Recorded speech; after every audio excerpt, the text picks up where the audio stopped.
कहानी। गरीब दर्जी बेटी, अमीर डिजाइनर बेटी की ब्राइडल ड्रेस। कस्बे की उस तंग गली में जहां धूप भी झिझक कर आती थी, एक पुरानी सिलाई मशीन रोज सुबह बोलने लगती थी। उस मशीन की आवाज ही उस घर की घड़ी थी। उसी दिन शुरू होता और उसी पर रात खत्म होती। उस मशीन को चलाने वाले हाथ थे रघुनाथ के, और उन्हीं हाथों की छाया में पली थी उसकी बेटी श्रुति। श्रुति की माँ बहुत पहले गुजर चुकी थी। घर में न गहने थे, न पैसे, न सहारा, बस एक पिता था और उसकी ईमानदार मेहनत। श्रुति ने गरीबी को कभी शिकायत नहीं बनने दिया। वह स्कूल से लौटकर बस्ता एक कोने में रखती और चुपचाप पिता के पास बैठ जाती। सुई कैसे कपड़े की चिरती है, धागा कैसे जोड़ता है, श्रुति ये सब किताबों से नहीं, जिंदगी से सीख रही थी। बाबा, क्या कपड़े भी बोलते हैं? एक दिन उसने पूछा। रघुनाथ मुस्कुराया। अगर दिल से सिले जाए तो हाँ। उसी दिन श्रुति ने ठान लिया, वह सिर्फ कपड़े नहीं सिलेगी, वह कहानियां सिलेगी। श्रुति की जिंदगी धीरे धीरे सुई की नोक पर चलने लगी थी। हर दिन कुछ नया सीखना, हर रात कुछ पुराना जोड़ना, यही उसका नियम बन गया था। उसकी सहेलियां कॉलेज के सपने देखती थी, श्रुति कपड़ों में भविष्य देखती थी। रघुनाथ कई बार उसे समझाता, बेटी ये काम मेहनत का है, नाम का नहीं। श्रुति मुस्कुरा कर कहती, बाबा, नाम भी मेहनत से ही बनता है। उसी शहर में एक शानदार कोठी थी। एसी कमरों में रहने वाली, ब्रांडेड जिंदगी जीने वाली लड़की आहाना वर्मा। आहाना देश की मशहूर फैशन डिजाइनर मीरा वर्मा की बेटी थी। बचपन से उसने करोड़ों को नहीं, शोरूम को देखा था। डिजाइन उसके लिए पेशा नहीं, विरासत थी। उसकी शादी तय हुई थी एक बड़े उग्रपति से, बेटे से। शादी साल की सबसे हाई प्रोफाइल वेडिंग बनने वाली थी। मीरा वर्मा ने ऐलान कर दिया, मेरी बेटी की ब्राइडल ड्रेस ऐसी होगी जो इंडियन ने पहले कभी नहीं देखा हो। एक दिन मीना वर्मा ने कार शहर की उसी पहली पुरानी गली में रुकी जहां रघुनाथ की दुकान थी। कार की खिड़की से मीरा की नजर एक अधूरी कढ़ाई पर पड़ी। रंग साधारण थे, लेकिन डिजाइन में कुछ था, एक सच्चाई। ये किसने बनाया? मीरा ने पूछा। दुकान से बाहर निकली एक दुबली पतली लड़की श्रुति। मैंने, उसने आत्मविश्वास से कहा। मीरा ने पहली बार किसी दर्जी की बेटी को ध्यान से देखा। उसकी आंखों में डर नहीं था, बस मेहनत थी। मीरा ने सीधा सवाल किया, क्या तुम मेरी बेटी की ब्राइडल ड्रेस बना सकती हो? दुकान में सन्नाटा छा गया। रघुनाथ का दिल जोर जोर से धड़कने लगा। श्रुति ने एक पल सोचा, फिर बोली, अगर आप मुझे आजादी देंगे तो हाँ। मीरा हंसी। आजादी? तुम्हें पता है मैं कौन हूँ? श्रुति शांत रही। और आपको पता है मैं कौन हूँ? उस दिन मीरा ने तय किया, या तो ये लड़की नाकाम होगी या इतिहास बनाएगी। श्रुति को एक महीना मिला, ना बड़ा स्टूडियो, ना महंगे कारीगर, बस एक सपना और बाबा की पुरानी मशीन। कई रातें वह रोई, कई बार उंगलियां से खून निकला। कभी कपड़ा गलत कट गया, कभी डिजाइन फट गया, लेकिन हर बार वह खुद से कहती, मैं दर्जी की बेटी हूँ, हार मेरी सिलाई में नहीं है। रघुनाथ चुपचाप उसके पास बैठा रहता। उसकी खामोशी उसकी दुआ थी। आखिरकार वह दिन आया। श्रुति ने जो ड्रेस बनाई थी, वह सिर्फ लाल लहंगा नहीं था, बस एक, उसमें भारत की मिट्टी थी, माँ की याद थी, एक बेटी की मेहनत थी। अब आहाना ने वह ड्रेस पहनी तो आईना भी रुक गया। वीमा वर्मा की आंखों में पहली बार आंसू थे। ये ड्रेस नहीं, ये एहसास है। वह बोली। शादी वाले दिन मीडिया उमड़ा पड़ा था। कैमरे चमक रहे थे। हर कोई डिजाइनर का नाम जानना चाहता था। वीना वर्मा ने माइक किया और बोला, इस ड्रेस को मेरी बेटी ने नहीं, एक दर्जी की बेटी ने बनाया है, श्रुति रघुनाथ। भीड़ तालियों से गूंज उठी। श्रुति पीछे खड़ी थी, उसकी आंखों में आंसू थे, पर सिर ऊंचा था। उस दिन के बाद श्रुति का नाम अखबारों में छपा, स्कॉलरशिप मिली, मुंबई बुलाया आया। लेकिन उसने सबसे पहले अपनी दुकान का बोर्ड बदला। Shruti the designer, daughter of a दर्जी। रघुनाथ ने बोर्ड छूकर कहा, बेटी तूने मेरी सुई को इज्जत दे दी है। श्रुति मुस्कुराई। नहीं बाबा, आपने मुझे दी। अमीरी विरासत से मिलती है, लेकिन पहचान मेहनत से। दर्जी की बेटी भी ब्राइडल ड्रेस से इतिहास सिल सकती है। श्रुति की जिंदगी उस दिन के बाद बदल तो गई थी, लेकिन आसान नहीं हुई थी। नाम मिल जाना मंजिल नहीं होता, नाम को संभाल पाना असली परीक्षा होती है। मुंबई की चमकदार दुनिया में जब वह पहुंची तो हर कोई उसे देख रहा था, पर बराबरी से नहीं। ये वही है ना, दर्जी की बेटी, फुसफुसाहटें होती। बड़े स्टूडियो, बड़े डिजाइनर, सब मुस्कुराते थे, पर आंखों में सवाल होता। श्रुति समझ गई थी, ये लड़ाई अब सुई धागे की नहीं, सोच की थी। मुंबई में पहला महीना बहुत भारी गुजरा। किराया, खाना, काम सब महंगा था। एक रात श्रुति ने फोन पर रोते हुए कहा, बाबा शायद मैं यहाँ की नहीं हूँ। दूसरी तरफ कुछ पल की खामोशी रही। फिर रघुनाथ की आवाज आई, बेटी जिस दिन तू डर गई थी उस दिन भी मशीन चली थी, आज भी चलेगी। श्रुति ने आंसू पोंछे। उसी रात उसने फिर से कागज उठाया। श्रुति ने तय किया, वे दूसरों जैसी नहीं बनेगी। उसने गांव की औरतों की साड़ियों से प्रेरणा ली, मिट्टी के रंग, त्योहारों की कढ़ाई, माओं के हाथों की सिलाई। जब उसका कलेक्शन तैयार हुआ तो किसी बड़े नाम ने उसे शो में जगह नहीं दी, लेकिन श्रुति ने हार नहीं मानी। उसने एक छोटा सा हॉल किराए पर लिया, पोस्टर खुद लगाए, इन्वेस्टिशन खुद बांटे। शो के दिन सिर्फ कुछ लोग आए, लेकिन जो आए वह रुके। कपड़े बोले, हर डिजाइन में एक कहानी थी। एक बूढ़ी औरत रो पड़ी, बेटी ये तो मेरी शादी का लहंगा लगता है। उसी भीड़ में एक इंटरनेशनल फैशन बायर भी था। उसने बस इतना कहा, ये फैशन नहीं, ये आत्मा है। 6 महीने बाद श्रुति उसी गली में लौटी। वही पुरानी दुकान, वही मशीन, लेकिन आज दुकान के बाहर लड़कियों की लाइन थी। रघुनाथ ने बेटी को देखा और पहली बार कहा, आज तेरा इंतजार नहीं था, आज तेरा स्वागत था। श्रुति ने मशीन को हाथ लगाया, आंखें भर आई। श्रुति ने उस दुकान को ट्रेनिंग सेंटर बना दिया। गरीब लड़कियां, विधवा महिलाएं, सपने दबा चुकी औरत, सब वहां आने लगी।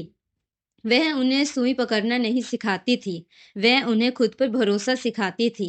दीवार पर एक पंक्ति लिखी थी, कपड़ा फट सकता है पर हौसला नहीं। एक दिन किसी ने पूछा, श्रुति तुम्हें सबसे बड़ी सफलता क्या लगती है? श्रुति ने मशीन की तरफ देखा, फिर मुस्कुराकर बोली, जब कोई दर्जी की बेटी खुद को छोटा नहीं समझाती। रघुनाथ चुपचाप बाहर बैठा था। उसकी आंखों में संतोष था। सुई चल रही थी, कहानी पूरी हो चुकी थी। गरीबी हाथ खाली कर सकती है, लेकिन हुनर नहीं। और जब हुनर को इज्जत मिल जाए, तब एक दर्जी की बेटी दुनिया की दुल्हन सजा सकती है। श्रुति ने कभी अपनी शादी के बारे में ज्यादा नहीं सोचा था। उसकी जिंदगी में पहले कपड़े थे, फिर सपने, और फिर जिम्मेदारियां। लेकिन वक्त सबके लिए कुछ न कुछ लेकर आता है। ट्रेनिंग सेंटर में अक्सर एक लड़का आता था, आदित्य। वह किसी बड़े घर से नहीं था, लेकिन सोच बड़ी थी। वह सामाजिक उद्यम पर काम करता था और श्रुति के सेंटर से जुड़ी महिलाओं को रोजगार दिलाने में मदद करता था। आदित्य कभी श्रुति की कामयाबी से दबा नहीं, ना ही उसे शॉपिश समझा। एक दिन उसने सीधे कहा, श्रुति मुझे तुम्हारा नाम नहीं, तुम्हारी मेहनत पसंद है। श्रुति चुप रही। उसने पहली बार किसी को बराबरी से देखा। रिश्ते की बात चली तो सवाल उठे, लड़का क्या करता है, घर कैसा है? लड़की तो अब बड़ी डिजाइनर है। कुछ लोग ने कहा, श्रुति को तो अब अमीर घर में जाना चाहिए। रघुनाथ ने बस इतना कहा, मेरी बेटी जहां इज्जत पाएगी वही उसका घर होगा। श्रुति ने पिता का हाथ थाम लिया। उसे जवाब मिल गया था। शादी की तारीख तय हुई। सबसे बड़ा सवाल आया, ड्रेस कौन बनाएगा?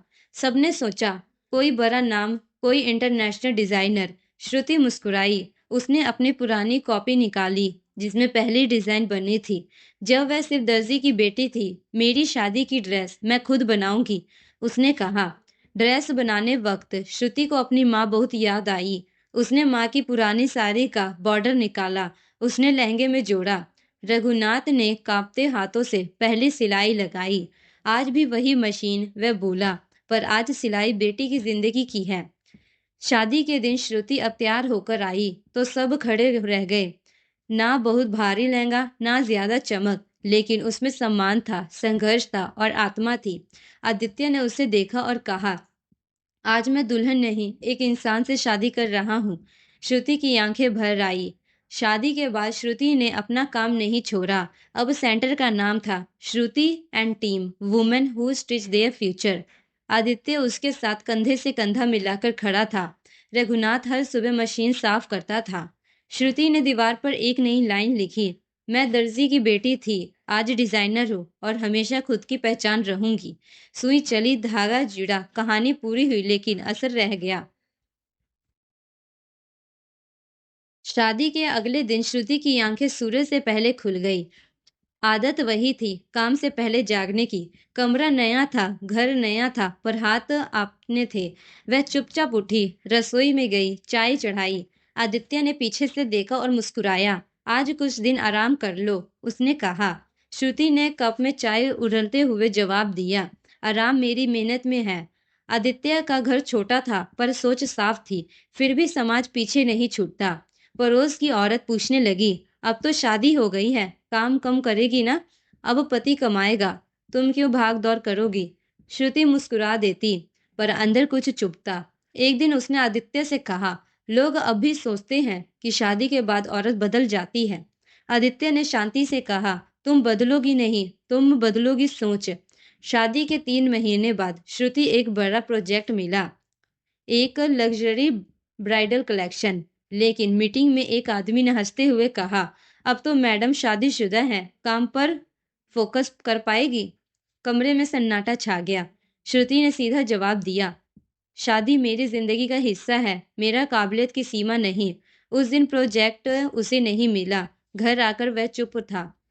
रघुनाथ का फोन आया, बेटी, जब कपड़ा पहली बार कटता है तो लगता है खराब हो गया, पर उसी कट से डिजाइन बनती है। श्रुति की आंखें नम हो गई। उसने फोन रखा और फिर से कागज उठा लिया। श्रुति ने तय किया, अब वह किसी की अनुमति से नहीं चलेगी। उसने अपना खुद का लेबल लॉन्च किया। नाम रखा, श्रुति डिजाइन बाय लाइफ। कलेक्शन में शादीशुदा औरतों की कहानियां थी। माँ बनी महिलाओं के कपड़े थे। काम और घर दोनों संभालने वाली स्त्रियां के पहचान थी। पहला शो छोटा था, लेकिन सच्चा था। एक दिन टीवी इंटरव्यू के लिए लोग घर आए। पड़ोस वही था, पर नजरें बदली हुई थी। वही औरत जो कहती थी, अब काम, आज कह रही थी, हमारी बेटी को भी सिखा दे।